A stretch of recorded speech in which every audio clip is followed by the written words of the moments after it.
distracted driving affected me?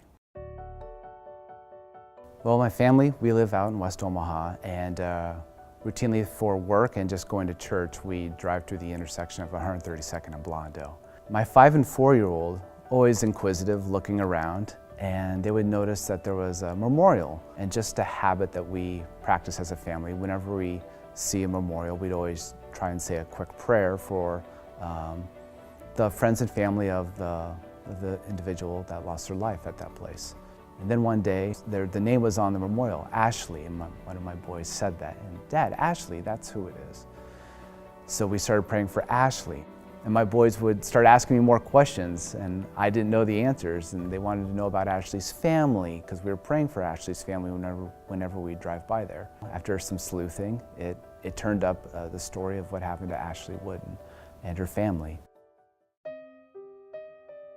She was on her way home from buying a cross necklace from, her own money that she had saved up from babysitting, and she was in the car with her family members, and they were, broadsided by a vehicle, by someone who broke the law and wasn't paying attention.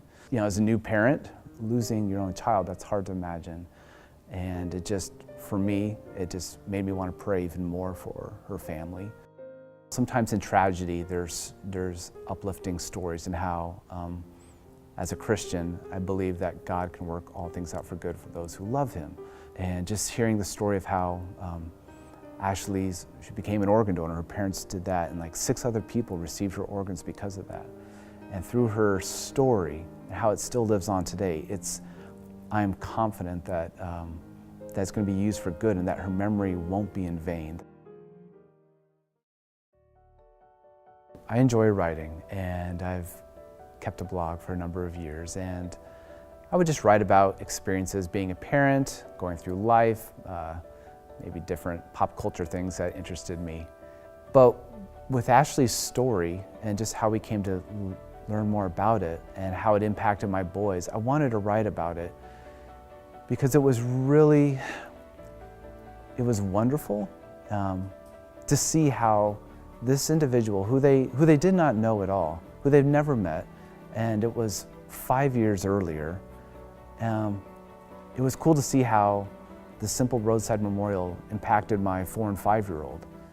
And I also wanted to write about Ashley. I mean, here was someone in our community who I had never met. Their story impacted my family, and I was grateful for it, even though it was a tragedy and it was a dark day. But I was grateful how God had used that to impact my boys. It's wonderful to see that her story continues to live on, and that while in that moment in 2007 it was a dark moment, that in 2018 it's a moment of hope, it's a moment of light, and hopefully it can be a transformative moment for people in our community to learn from that.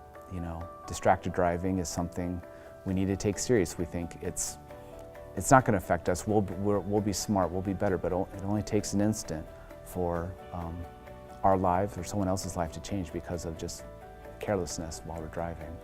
But life's more important.